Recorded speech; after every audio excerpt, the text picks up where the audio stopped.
The air tastes of salt and something older. Something? Stone dust? It coats your tongue, gritty and unwelcome. You're standing on what was once a bustling harbor wall, but now it's fractured concrete, slick with seaweed and the residue of unimaginable force. The sun is strangely muted, filtered through a haze of lingering mist and debris. You run a hand along the rough surface of a half-submerged building. A library, you think, judging by the fragments of books plastered to the walls like decaying wallpaper. It's cold, shockingly so, even though the sun attempts to warm your skin. The chill isn't just from the water, it feels, ancient, radiating from the very stones themselves. But they did. You recall the initial tremor, a subtle vibration that quickly escalated into violent shaking. Then the receding water, an unnatural sight exposing seabed usually hidden from view. People gathered, curious at first, then the wall of water. You instinctively scan the horizon, even though you know it's futile. There's nothing but gray expanse where a city once stood. The silence is almost deafening, broken only by the mournful cry of gulls circling overhead and the gentle lapping of waves against the ruins. You find yourself automatically checking for others, scanning faces in the wreckage, but there are none. Just emptiness. You stumble upon a small, relatively intact section of what appears to be a museum. Inside, exhibits lie scattered and broken, artifacts from centuries past now mingling with modern debris. A display case holds a collection of ancient pottery shards, remnants of civilizations that faced their own catastrophes, their own waves of destruction. It's a strange comfort, this connection across time.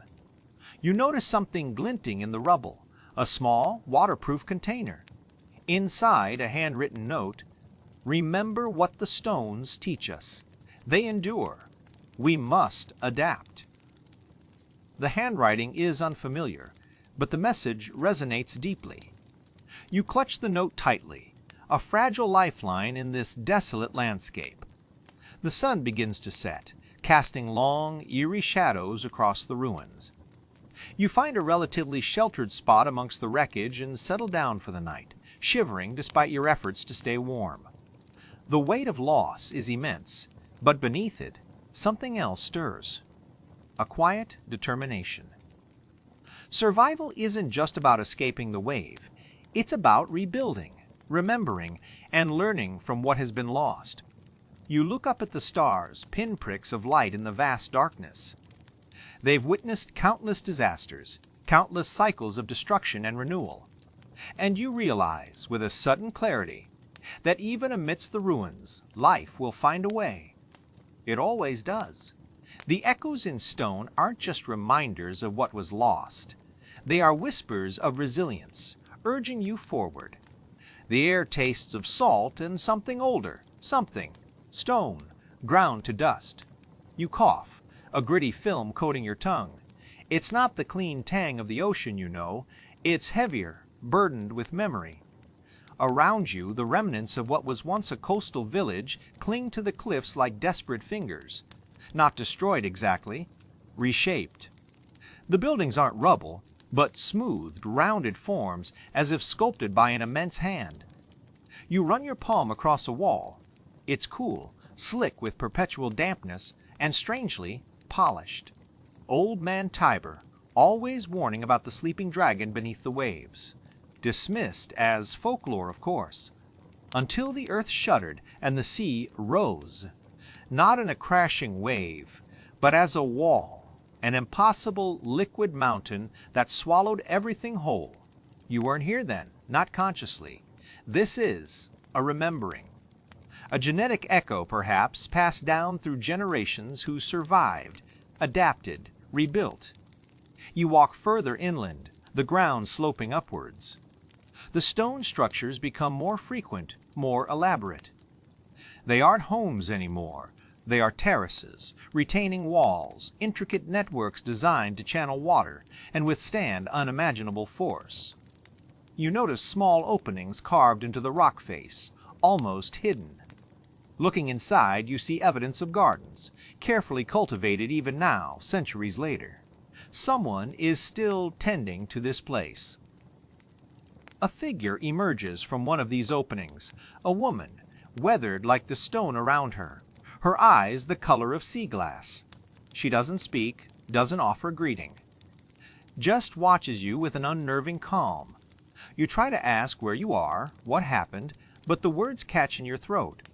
It feels, disrespectful somehow, to break the silence. She gestures towards a higher terrace, then points out to the ocean. The sea is deceptively peaceful today. Sunlight glints off the surface, masking the immense power that lies beneath. But you see it now. The subtle contours of the coastline, deliberately altered to deflect and dissipate energy. The terraced hillsides aren't just gardens, they are a shield. A living breakwater built over generations, learning from each disaster, adapting to the inevitable return of the dragon. You understand, then, survival isn't about preventing the wave. It's about becoming part of the landscape that endures it. You trace the lines of a carving on a nearby stone, a stylized depiction of a wave, but also a tree, its roots reaching deep into the earth. Resilience. It's not just about strength. It's about flexibility, about yielding and reforming, about remembering what came before and building for what will come again. The woman nods almost imperceptibly, as if acknowledging your understanding. The sun begins to set, casting long shadows across the stone terraces. You feel a strange sense of peace settle over you, not relief, but acceptance. This isn't just a place of survival, it's a testament to the enduring power of memory and adaptation. The echoes in the stone aren't warnings, they are lessons. And as you look out at the vast and different ocean, you realize that the future isn't something to be feared, but something to be prepared for, not with walls, but with roots. The air tastes of salt and something older, something, stone ground to dust. You cough, a gritty film coating your tongue. It's not the pleasant tang of the ocean breeze, it's the residue of mountains moved, of land swallowed. Around you, gray stretches in every direction, not water, not yet, but the skeletal remains of what was. Buildings are sheared off at impossible angles, like children's blocks carelessly swept aside. You instinctively reach for higher ground, your boots crunching on a debris field that wasn't here yesterday. Or was it? Time feels fractured. You remember the tremor, a low growl beneath your feet that escalated into a violent shudder. Then, the receding water, an unnatural sight, exposing seabed normally hidden miles out. People pointed, laughed even, unaware of the monstrous wave-gathering force in the distance. You scan the horizon, searching for any sign of life, but find only wreckage and the unsettling stillness that follows immense destruction. A half-submerged fishing boat creaks rhythmically against a ruined pier, its mast broken like a snapped bone. The sun is pale, filtered through a haze of dust and spray. It doesn't warm you, it feels distant. You find yourself drawn to what was once a temple, now reduced to a scattering of massive stone blocks. They're covered in carvings, swirling patterns, depictions of sea creatures, faces frozen in expressions of awe or terror. You run your hand over the cool, rough surface, tracing the outlines of a forgotten deity. These stones have witnessed centuries, endured storms and earthquakes, and now this. A strange echo seems to emanate from the stones themselves. Not a sound you hear with your ears, but something felt in your bones. It's a whisper of memory, of lives lived and lost, of civilizations risen and fallen. You realize this isn't just about surviving, this tsunami. It's about understanding that such events are woven into the fabric of this world, part of its relentless cycle of creation and destruction. You start to gather what you can, pieces of wood for shelter, salvaged containers for water. It's a futile effort perhaps, but the act of doing something anchors you to reality. You notice others too, emerging from the rubble, their faces blank with shock. There's no panic, no screaming, just a quiet desperation. You see an older woman carefully collecting seeds from a ruined garden, her movements slow and deliberate. A young man is attempting to repair a radio, his brow furrowed in concentration. These small acts of resilience, of clinging to hope, are more powerful than any grand gesture. They're a testament to the enduring human spirit. The sun begins to set, casting long, eerie shadows across the landscape. You find a relatively sheltered spot amongst the ruins and huddle down for the night. The cold seeps into your bones, but you barely notice it. Your mind is racing, replaying the events of the day, trying to make sense of the senseless. You look up at the stars, pinpricks of light in the vast darkness. They seem unchanged, indifferent to the devastation below. And yet, they offer a strange comfort, a reminder that even in the face of unimaginable loss, the universe continues on. You realize survival isn't just about physical strength. It's about adaptability, about finding meaning in the ruins, and about remembering what came before, so you can build something new. The weight of everything settles upon you, not despair, but a quiet resolve. The echoes in the stone aren't just reminders of the past. They are lessons for the future. You don't know what tomorrow will bring, but you know you will face it, one step at a time, carrying the memory of those lost and the hope of a new beginning. The air tastes of salt and something older, something, stone ground to dust. You cough, a gritty film coating your tongue. It's not the pleasant tang of the ocean breeze, it's the residue of mountains moved, of land swallowed. Around you, gray stretches in every direction. Not water, not yet, but the skeletal remains of what was. Buildings are sheared off at impossible angles, like children's blocks carelessly swept aside. You instinctively reach out, your fingers tracing the rough surface of a wall that once belonged to someone's home. It feels cold, unnaturally so, even for this damp air. The stone is slick with algae and something else, a fine, oily residue. You remember the drills, the simulations, the instructors' voices echoing about identifying debris fields, assessing structural integrity. But nothing prepares you for this. This isn't a drill. You scan the horizon, searching for any sign of life, any flicker of movement amongst the wreckage. Nothing. Just the relentless gray and the oppressive silence, broken only by the mournful cry of gulls circling overhead. They seem to be scavenging already. A knot forms in your stomach. You check your pack, water purifier, emergency rations, first aid kit, a small radio. The radio is dead, unsurprisingly. You start walking, carefully picking your way through the debris. Each step is deliberate, testing the ground before committing your weight. You remember the geological surveys, the warnings about fault lines and subduction zones. They spoke of mega-tsunamis, waves hundreds of feet high, capable of traveling inland for miles. You dismissed it then as theoretical risk assessment. Now you are Ayers the risk assessment. You come across a small, overgrown garden, miraculously spared from the worst of the destruction. A single rose bush clings to life, its blooms bruised and battered but still stubbornly holding on. It's a strange splash of color in this monochrome world. You pause, kneeling beside it, feeling a pang of something akin to hope. Life persists, even here. The landscape gradually begins to change, rising slightly as you move away from the coast. You notice small pockets of vegetation, hardy shrubs and grasses that have managed to survive the onslaught. It's a sign, perhaps, that this land isn't entirely lost. You find a relatively intact building, a stone church, its spire miraculously still standing. Inside, it's dark and damp, but offers some shelter from the elements. You clear away some debris, creating a small space to rest. As you sit there, huddled in the shadows, you begin to reflect on what has happened. The sheer scale of the devastation is almost incomprehensible. You think about the people who lived here, their lives now reduced to rubble and memories. You wonder if anyone else survived, if there are others out there searching for a way forward.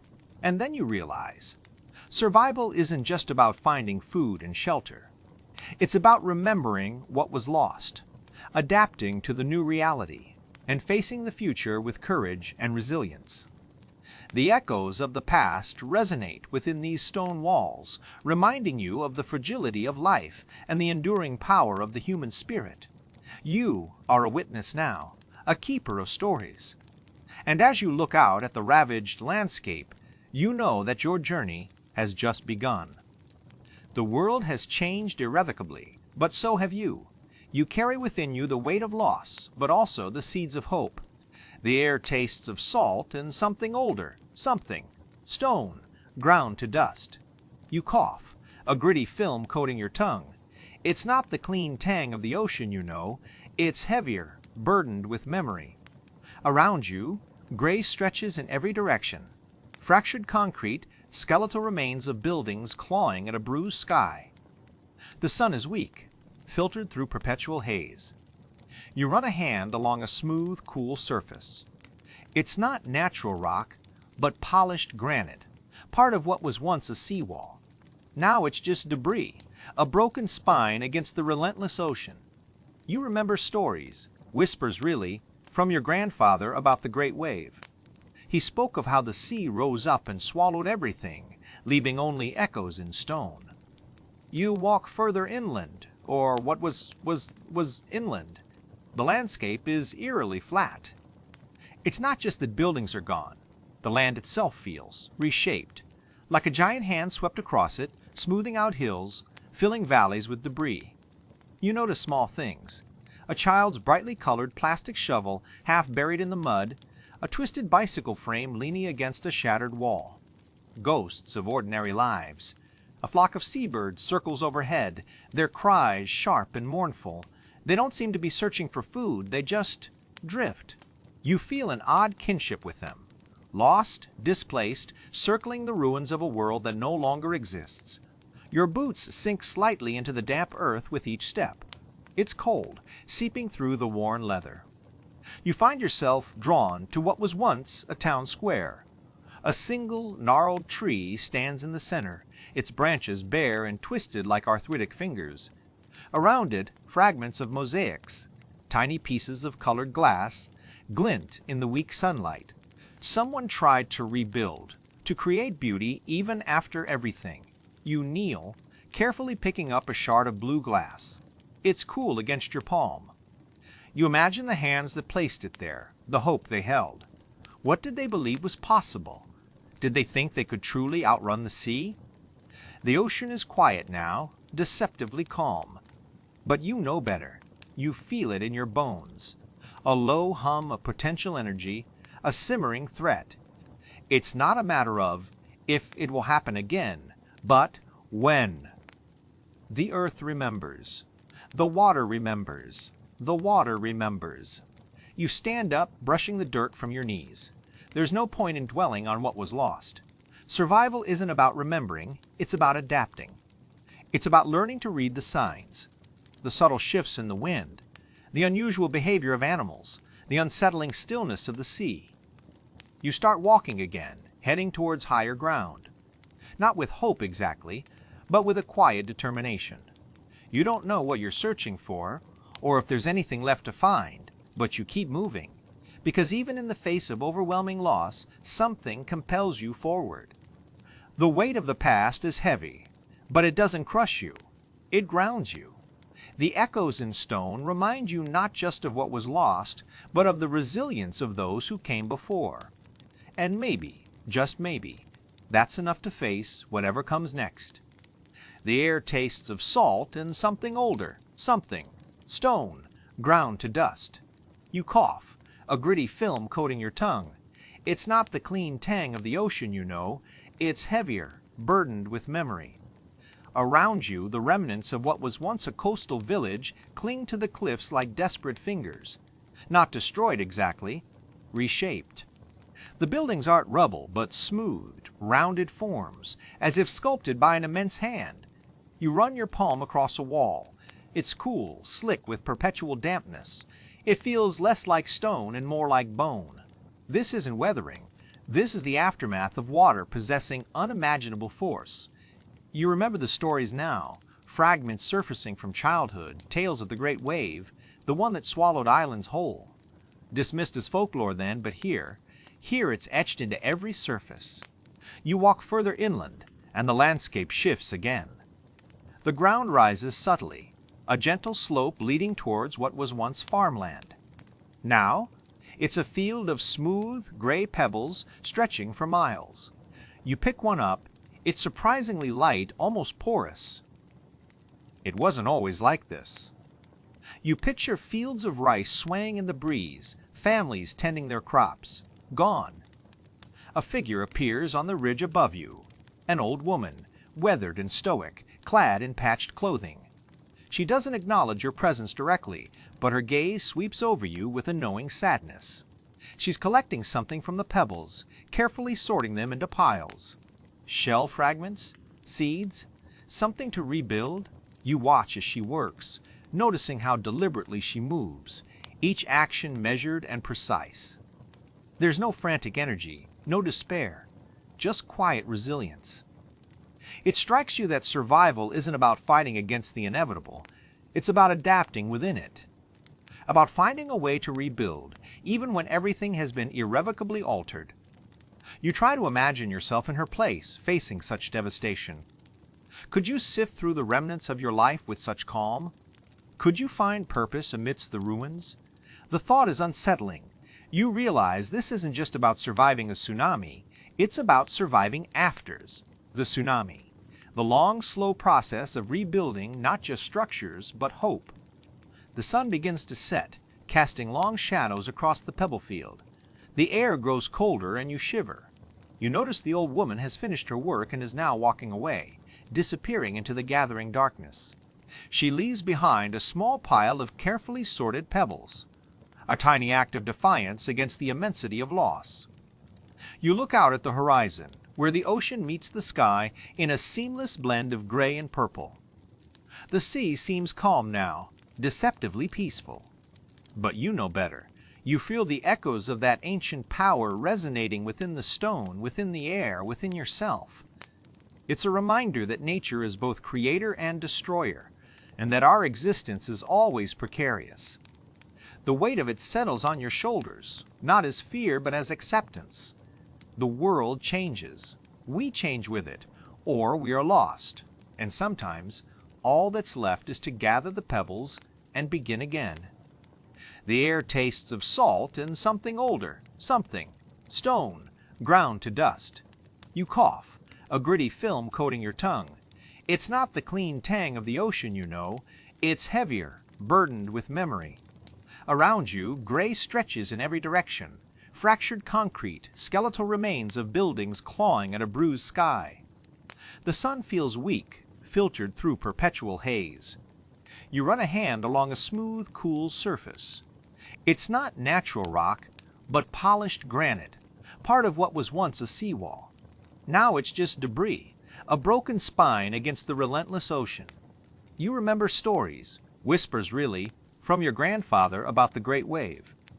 He spoke of how his own father had pointed to these stones, explaining they were built after a smaller one, decades before, a warning etched in every block. Not the gentle slope of a beach, but a brutal leveling, as if a giant hand swept across everything. You find fragments.